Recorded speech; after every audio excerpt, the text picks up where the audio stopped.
는 어떤 분은 정치다, 어떤 분들은 경제다, 어떤 분들은 문화다 이런 말들을 많이 해요. 다들 일리 있는 이야기겠죠. 울산은 문화가 너무나 취약하다 해가지고 근 몇 년 동안 문화에 치중을 한 결과 아마 다른 도시 못지않게 문화적인 면에서도 많이 좋아진 것을 보게 됩니다. 문화시대.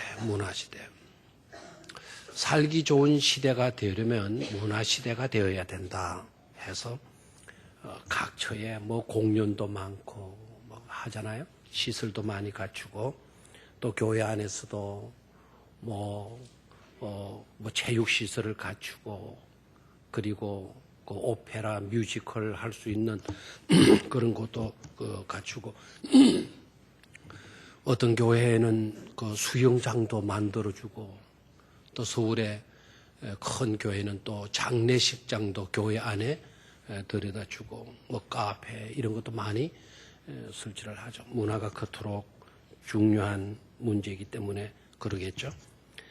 그런데 알아야 합니다. 우리 신앙하는 사람들에게 정말 중요한 문제는 정치 문제, 경제 문제, 문화 문제 그런 문제가 아니라 영성의 문제예요. 영성.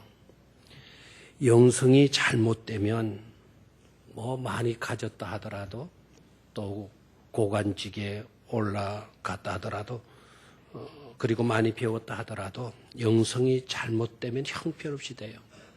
비극적인 그런 인생이 되고 말잖아요. 그러나 그 모든 것들이 미약하고 부족하다 하더라도 영성이 제대로 되면, 영성이 제대로 갖추어지게 되면 복된 삶을 살게 되고 복된 인생이 되어지는 겁니다.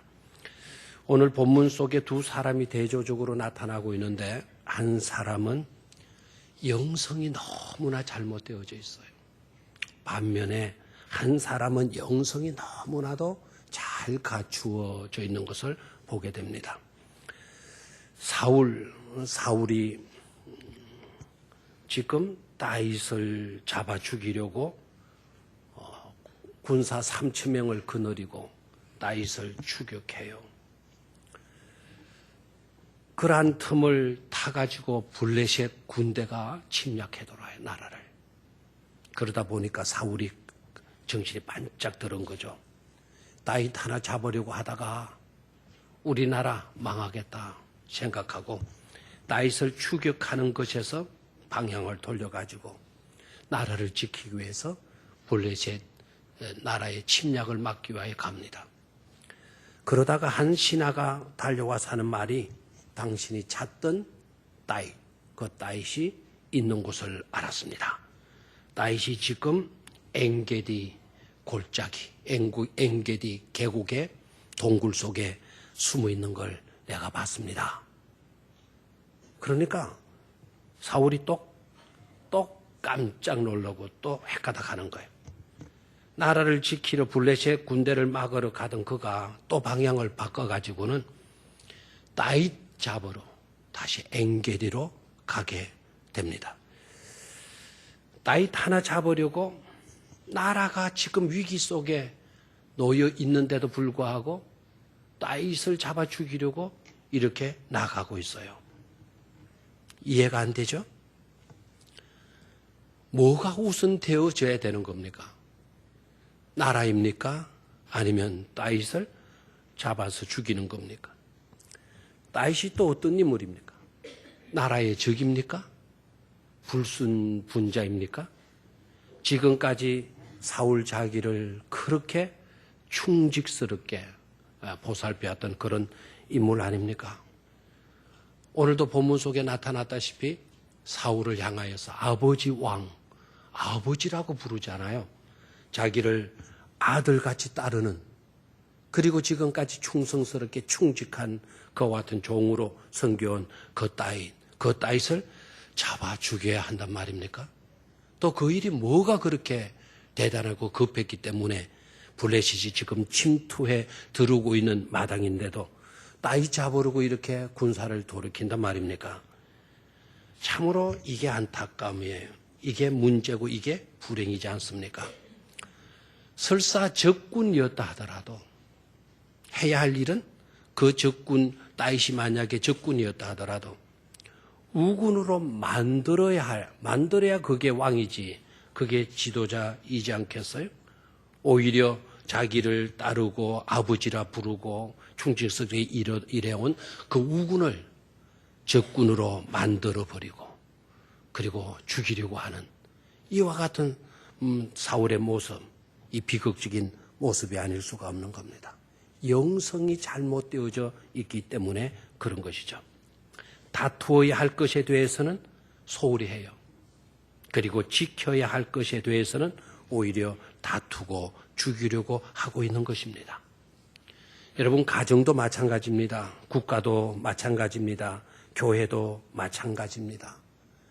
가정이 우선해야 될 것이 뭡니까? 국가가 우선해야 될 것이 뭡니까?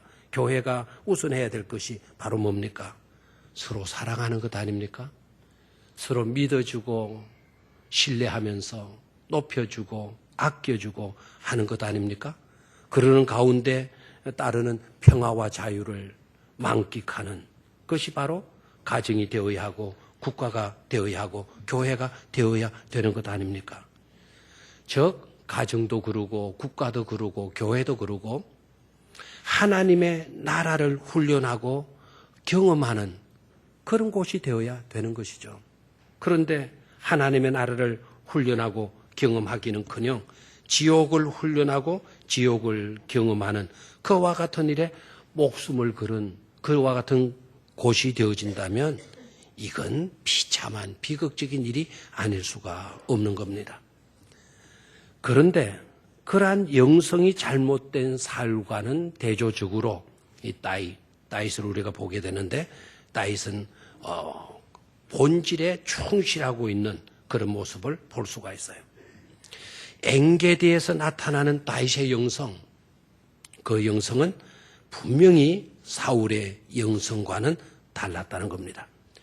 이 시간 엥게디 동굴에서의 다윗의 영성에 대해서 살펴보겠는데 이와 같이 다윗의 영성에 대해서 살펴보는 가운데 저와 여러분들은 그 엥게디에서 말씀하시는 하나님의 음성을 듣고 결단하는, 그래서 진정 복된 인생으로 나아갈 수 있기를 주의 이름으로 축원합니다. 첫 번째 다윗의 영성, 엥게디에서의 영성은 은혜의 영성이었습니다. 한번 따라하십시오. 은혜의 영성. 세 가지 영성에 대해서 말씀을 드릴 건데 첫 번째는 은혜예요. 이 세 가지 영성을 우리도 갖출 수 있기를 사모하고요. 세 가지 영성에 사로잡혀서 저와 여러분들이 살게 되어지면 다윗이 이 일 후에 얼마나 복되게 되어집니까? 복된 인생이 되어졌던 것처럼 저와 여러분들도 복된 인생으로 나아갈 수 있어야 될 줄로 믿습니다. 자, 참 드라마틱한 내용이 나오고 있어요. 다윗이 지금 어디에 숨어 있습니까? 엥게디 골짜기 동굴에 숨어 있어요. 저도 이 엥게디를 몇 번 가봤어요. 그 깊숙이까지는 가보지 못했지만 그 입구까지는 들어가 봤어요. 엥게디는 협곡지역입니다. 협곡지역이고 그리고 동굴이 굉장히 많아요.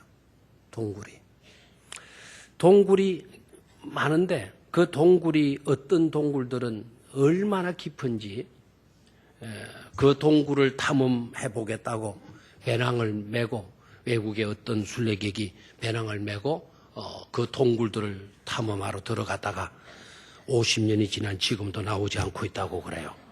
그만큼 동굴도 많고 동굴이 깊었다는 거죠. 그런데 그 동굴 속에 그 많은 동굴 속 하나에 다윗과 다윗의 일행이 숨어 있는 겁니다. 근데 다윗을 잡으러 왔던 사울이 볼 일이 생긴 거예요. 생리적인 볼 일이 갑자기 생긴 거예요. 뭐 배탈이 났는지 어떤지 모르지만 급한 나머지 사람들의 눈을 피하고 사람들의 눈을 피하려니까 동굴이 좋잖아요. 그 많은 동굴 중에 하나에 뛰 들어가서 옷을 벗어젖히고 볼일을 보는데 그 동굴이 때마침 누가 있는 곳이라고요? 다윗이 숨어있는 동굴이었단 말이에요. 이 드라마틱한 것 아닙니까? 재미나는 이야기죠. 사실 당사자들을 보면 재미난 일은 아니지만 어떻게 이런 일이 있을 수가 있나 이거예요. 동굴이 수천 개가 넘는다 그래요. 수천 개가 넘는데 그 중에 다윗이 숨어 있었고 그 가운데 사울이 볼일 보러 들어왔다 이거예요. 그러니까 어떻게 돼요? 다윗을 따르던 사람들이 야 정말 하나님은 당신을 사랑하는 거라고. 이것 보라고. 하나님이 얼마나 당신을 사랑하는 거라면 하필이면 왕이 이곳에 볼일 보러 들어왔지 않냐. 절호의 기회를 하나님이 주신 거다. 위협에서 벗어나고 당신이 왕이 될 절호의 찬스가 당신에게 주어졌다. 그러니까 이런 기회를 놓치지 말고 정말 절호의 기회이니까 그런 기회를 놓쳐서는 안 되겠죠. 이런 기회를 놓치지 말고 당신이 좋을 대로 행동하라고. 당장 칼을 뽑아서 쳐 죽이라고. 그렇게 나오잖아요. 그런데 다윗을 봐요. 다윗은 달라요. 사울은 잘못한 것이 없는 사람도 쳐 죽이려고 그것도 한 사람 잡아 죽이려고 4,000명 군대 끌고 다니는 사울의 모습과 다윗의 모습 얼마나 다른 걸 봐요. 아무런 잘못한 것도 없는데 자기를 죽이려고 하는 그것도 군대까지 끌고 와서 자기를 찾아서 죽이려고 하는 그 사울 내 눈앞에 와 있는 거예요 지금. 얼마든지 마음만 먹으면 죽일 수 있는 눈 깜짝할 사이에 처치할 수 있는 그런 처지에 있는 거예요. 그래서 그 다윗의 마음은 사울을 해치려고 하는 마음 털큼만큼도 가지지 않고 있습니다. 생명을 내가 죽일 수는 없다라는 거예요. 그리고 하나님께서 세워서 왕이 되게 한 분을 내가 어떻게 죽일 수가 있겠는가. 그리고 내 친구 요나단, 사울의 아들 요나단, 내 친구와 맺은 언약도 잊지 않는가. 절친한 친구와의 약속, 내 좋으라고, 내 안전 지키려고 친구와의 약속을 저버릴 수는 없는 것이다. 그리고 원수를 갚는 것은 하나님의 영역이지 이건 내 영역 속에 들어있는 것이 아니다. 분명히 모든 것을 제대로 짓고 있잖아요. 그의 영성이 살아있기 때문에 뿐만 아니라 다윗은 이렇게 생각합니다. 나는 사울로부터 은혜를 입은 사람이다. 그 은혜가 많거나 큰 은혜는 아닐지라도 그것을 가볍게 여기거나 당연하게 여기는 것은 합당하지 않다. 작은 은혜라도 다윗은 큰 은혜로 생각하고 있는 거예요. 일반 사람들과는 다르지 않습니까?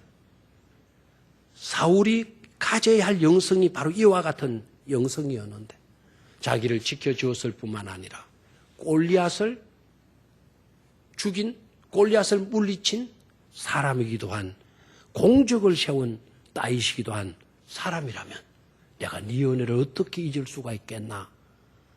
이렇게 나와야 되는데 사울에게는 그런 마음이 없어요. 오히려 다윗의 심장 속에는 사울이 베풀어 주었던 작은 은혜이지만 다윗은 그것을 저버릴 수가 없다라는 거예요. 현대인들은 어떻습니까? 많은 은혜를 받고도 단 한순간에 그 은혜를 망각해버리고 저버리는 것에 멈추지 않고 배신까지 하지 않습니까? 다윗은 달랐어요. 무슨 일이 있더라도 받은 은혜, 그것이 어떤 은혜라 할지라도 거역할 수 없다라는 그와 같은 것이 다윗의 영성이었어요. 우리 주님을 빼어 닮은 영성이라 그렇게 믿습니다. 이런 영성을 가진 사람을 하나님은 귀하게 사용하는 줄로 믿습니다. 그런 자에게 은혜와 복을 베풀어 주는 줄로 믿습니다. 은혜의 영성을 가졌던 인물 중에 우리는 카네기라고 하는 강철왕을 예를 들을 수도 있을 것입니다. 이분이 영국에서 살 때에 굉장히 어려움을 겪게 돼요. 하는 일들마다 되는 게 없는 겁니다. 그래서 너무너무 힘들고 하니까 가족 회의를 해가지고 우리 미국으로 이민을 가자. 그래서 다 그렇게 하자고. 그런데 문제는 여비가 없는 거예요. 가족 전체가 미국으로 갈 여비가 없는 거예요. 고민이죠. 그래서 걱정하고 고민하고 있는데 때마침 옆집에 살고 있었던 어머니의 친구 핸더슨이라고 하는 부인이 이 사실을 알고 20파운드를 카네기 손에 딱 쥐어주는 겁니다. 이민 가는 사람에게. 이민 온 사람이 어려워가지고 이민 온 사람을 도운 것이 아니고 자기와 함께 살던 사람 이민 가는데 돈이 없어 못 가는 거라고 20파운드를 빌려주게 돼요. 그러니까 이 카네기가 고맙다고 그러고 연애 잊지 않겠다고 그러고 그리고 20파운드를 반드시 갖겠다고 이야기를 합니다. 그랬더니 핸더슨이라고 하는 부인이요. 미소를 꾹 짓고만 있어. 갚아라, 갚지 말라. 뭐 이런 말도 없이 미소만 꾹 짓고 있는 거예요. 카네기가 미국으로 이민을 오고 가족들이 열심히 구전 일, 뭐 이런 일 저런 일 다 해가면서 돈을 버는 거예요. 그리고 알뜰하게 빚을 갚기 위해서 얼마씩을 저축을 한 거예요. 근데 몇 달 가지 않아서 알뜰하게 열심히 일을 해가지고는 빚 20파운드를 갚을 수 있는 저축이 된 거예요. 그때 카네기가 자기 가족들을 다시 불러가지고 이제 우리가 빚을 갚을 수 있게 되었다. 약속한 빚을 갚을 수 있게 되었다. 얼마나 감사한지 모르겠다. 그러나 꼭 명심하도록 해야 한다. 우리가 빚을 갚을 수는 있지만 은혜는 영원히 갚지 못하는 것이다. 그러니 평생 고마움을 간직하고 우리는 살아야 한다. 핸더슨 아줌마에 대한 고마움을 간직하고 살아야 한다. 자기 가족에게 그렇게 말을 했다는 거예요. 여러분 20파운드 갚았으니까 우리 이제 책임 다 했다. 의무 다 했다. 카네기는 그런 영성을 가진 사람이 아니었다라는 거예요. 빚은 갚았다 하더라도 우리에게 베풀어 주었던 그 고마움, 그것은 우리는 갚지 못한다. 언제나 그 은혜를 갚지 못한다. 고마움으로 우리는 살아야 한다. 이런 영성을 가지고 있었기 때문에 그가 어떻게 됩니까? 강철 왕이 되잖아요. 빌 게이츠가 나오기 전에, 록펠러가 나오기 전에 최고의 갑부가 누구였느냐? 바로 카네기였잖아요. 그래서 이분은 고물장사로 시작했지만 이분은 문화에 이런 관심도 얼마나 가진지 몰라요. 영혼 구원의 사역에서도 얼마나 이분이 이바지하는지 몰라요. 여러분이 아시다시피 카네기 홀, 미국의 카네기 홀에는 예술을 하는 사람들 그 자리에 한번 선다는 그 자체만 해도 영광으로 여긴다 그러잖아요. 카네기 홀, 카네기 센터 뭐 여러 가지 많이 만들어 놨죠. 사랑하는 성도 여러분, 은혜를 잊어버리기는 너무나 쉽습니다. 단 한순간에 은혜를 쏟아버릴 수도 있습니다. 그렇기 때문에 우리는 삼가 조심해야 합니다. 사울처럼 되지 마시고 다윗처럼, 다윗이 엔게디 동굴에서 보여준 영성처럼 누구에게로부터 작은 은혜를 받았다 할지라도 비록 그것이 형편없는 것이라 할지라도 경홀히 여기지 말고 그 은혜를 크게 생각하고 늘 소중히 간직하고 기억하는 그런 영성을 소유할 수 있기를 주의 이름으로 축원합니다.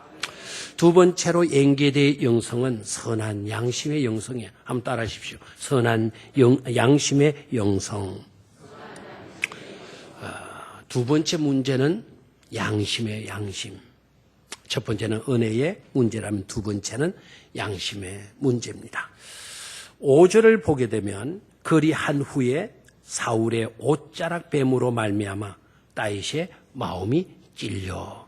다윗이 마음이 찔려. 이렇게 나오고 있어요.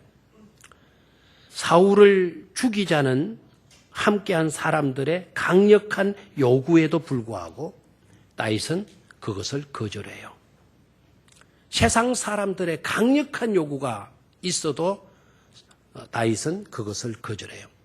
사람들의 말에 치중하지 않습니다. 다만 다윗이 행한 것은 사울이 벗어놓은 그 옷자락의 귀퉁이, 그 귀퉁이 하나를 베어낸 거예요. 천 조각에 지나지 않죠? 그런데 그런 일을 했음에도 불구하고 다윗이 마음이 아파 못 견뎌 하는 것입니다. 그 일 자체가 혹시라도 하나님의 기름 부음 받은 사람의 인격을 조롱한 행위로 비춰지지는 않을까 하는 마음으로 괴로워하고 있는 겁니다. 웬만한 사람 같으면 어떻게 나왔겠어요? 사울 왕을 칼로 죽였다.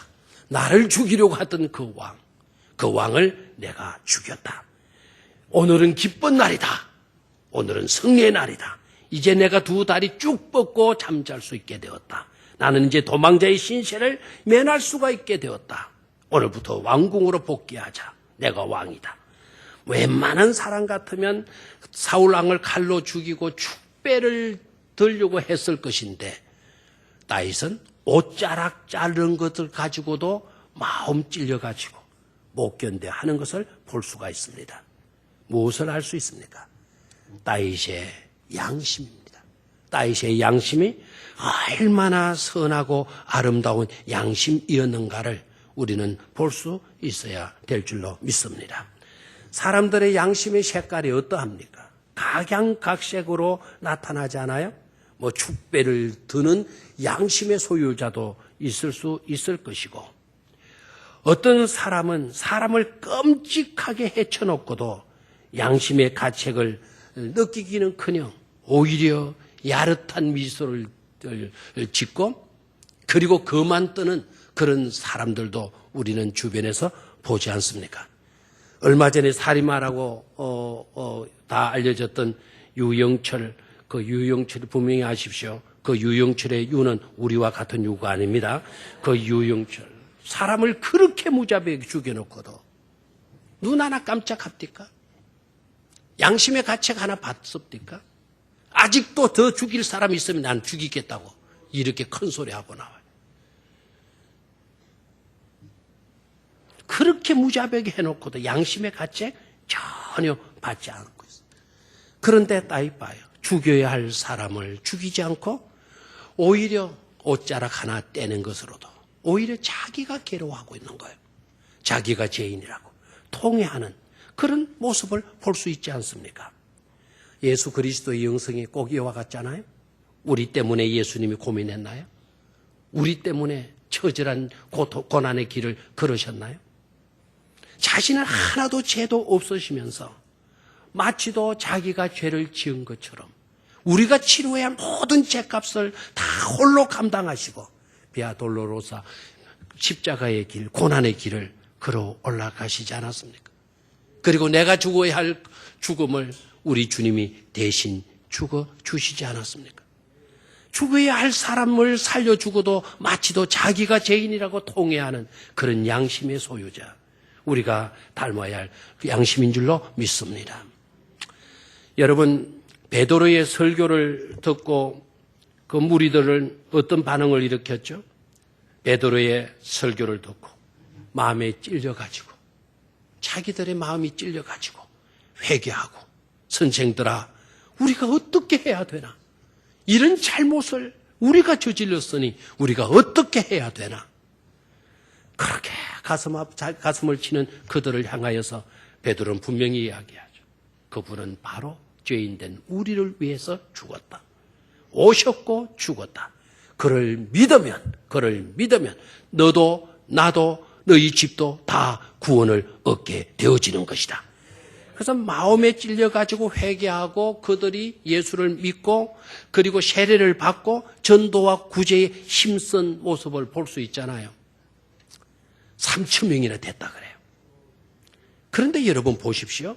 그렇게 마음이 찔려서 회개로 나아가고 그리고 예수를 믿고 그리고 세례 받아서 전도와 구제에 힘쓰는 신앙인이 되어지는가 하면 그런 양심이 바로 되어져 있었던 것이죠.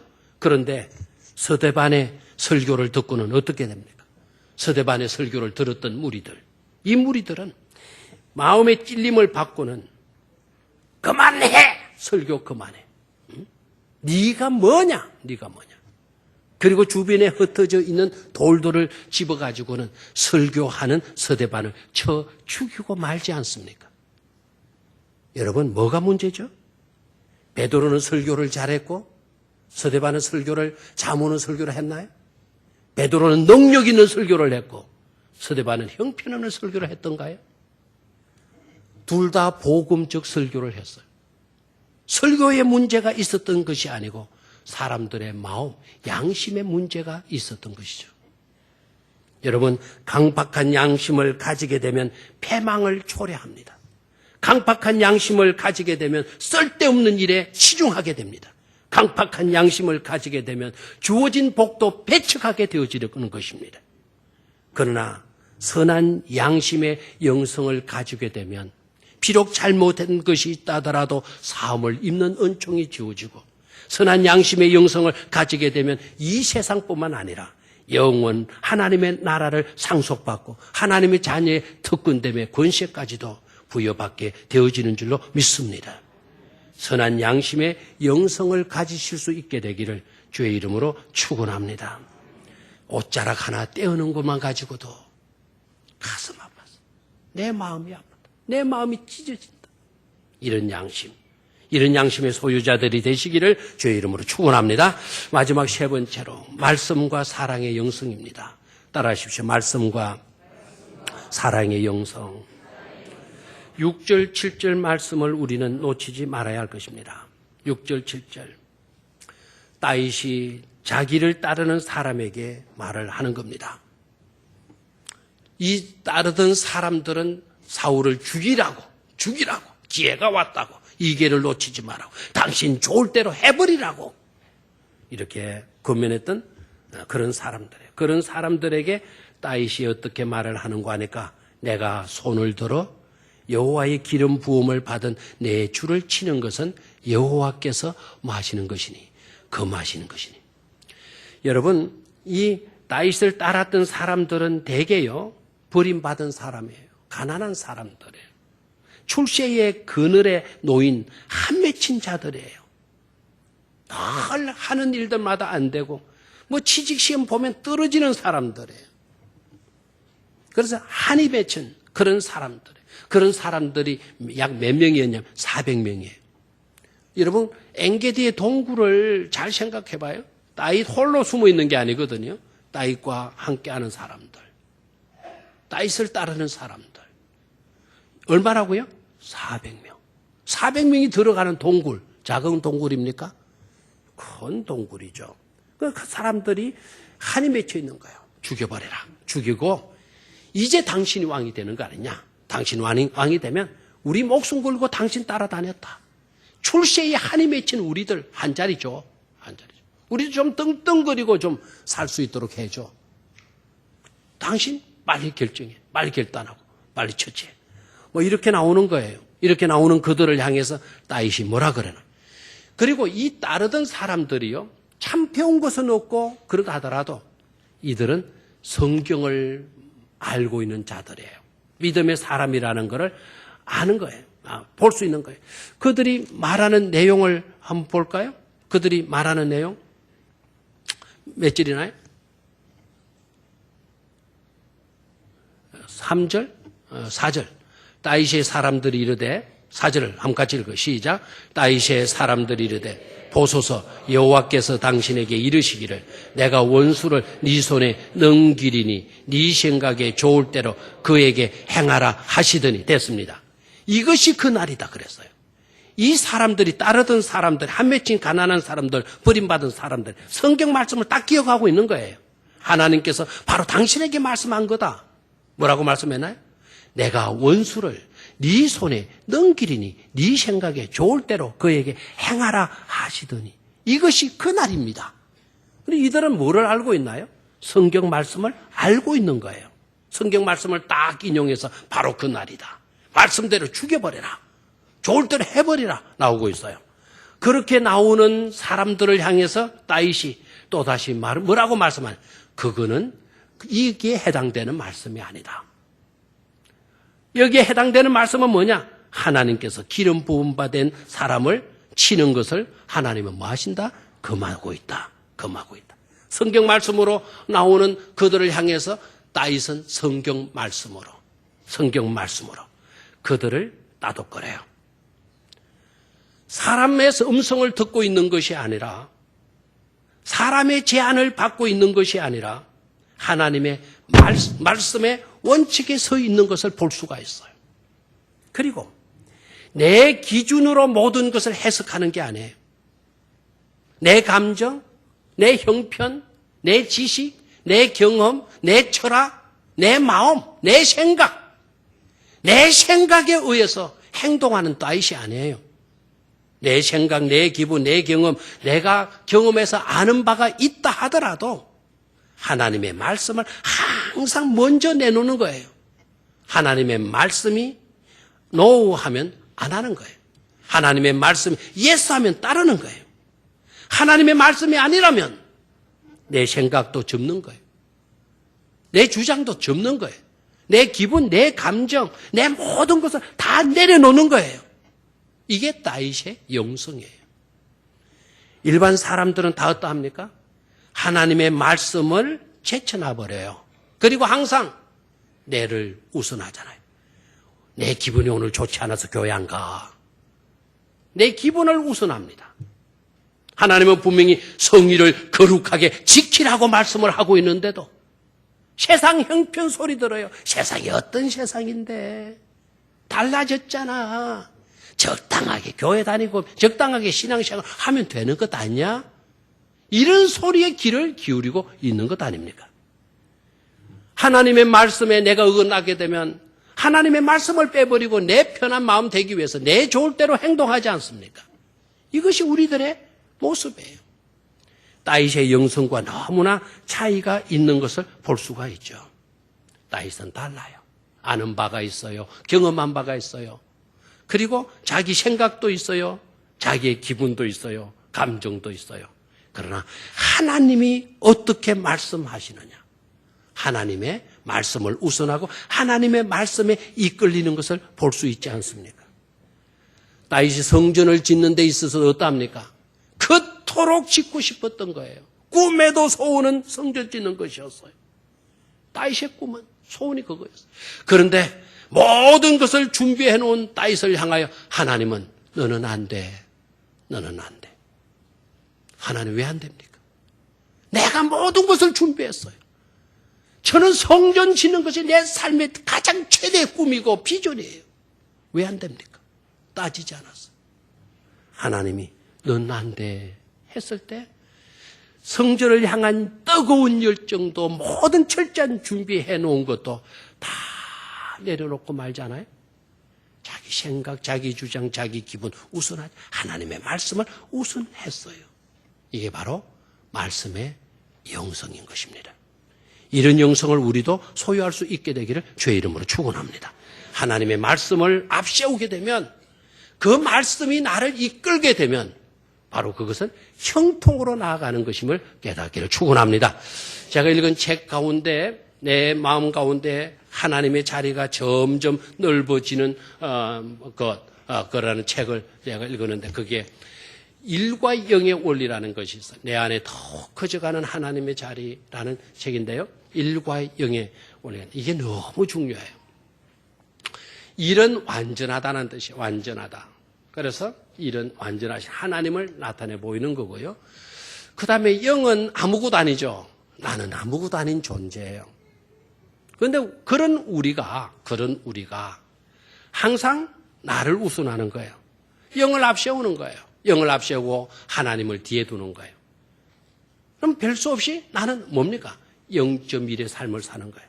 0.1의 삶. 그런데다가 또 어떤 일이 있는데 또 나를 앞세웠어요. 이제는 뭐가 되었어요? 0.01이 돼요. 그러다가 또 나를 우선하는 겁니다. 뭐가 돼요? 0.001이 되는 거예요. 하는 모든 일들마다 나를 앞세우게 되니까 0.001, 0.00, 0.00, 0.00을 잘 가요. 결과적으로 나는 뭡니까? 형편없이 되어져 버리잖아요. 0.0000001에 눈에도 띄지 않는 그런 미미한 나의 존재가 나의 삶이 되고 만다라는 거예요. 그런데 일을 앞세우는 거예요. 내 삶에 무엇보다도 일을 앞세우는 거예요. 하나님을 앞세우니까 처음에는 뭐가 돼요? 1.0이 돼요. 어떤 일이 있을 때 또 하나님을 우선했어요. 하나님의 말씀을 우선했어요. 그러니까 얼마 돼요? 100이 돼버렸어요. 또다시 하나님을 앞세웠어요. 얼마가 되었어요? 1000이 되는 거예요. 또다시 하나님을 앞세웠어요. 그랬더니 뭐가 되는 겁니까?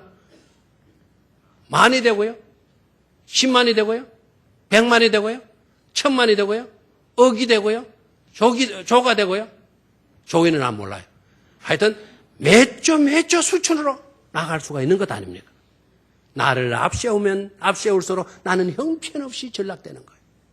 하나님을 앞세우게 되면 내 안에 더욱더 커져가는 하나님의 자리가 마련이 되어지면 우리는 수조의 능력 있는 삶을 살아갈 수가 있다라는 거예요. 그렇게 될 수 있기를 주의 이름으로 축원합니다. 엔게디의 영성, 첫 번째는 뭐의 영성이었다? 은혜의 영성. 작은 은혜도 소홀히 하지 마라. 작은 은혜를 받았다도 큰 은혜를 받은 것처럼. 두 번째는 뭐였습니까? 선한 양심의 영성. 옷자락을 떼는 것으로도 내가 가슴 아파하는 그런 영성. 세 번째 영성은 뭐였나요? 말씀과 사랑의 영성. 이런 영성으로 살아갈 수 있기를 주의 이름으로 축원합니다. 하나님 아버지,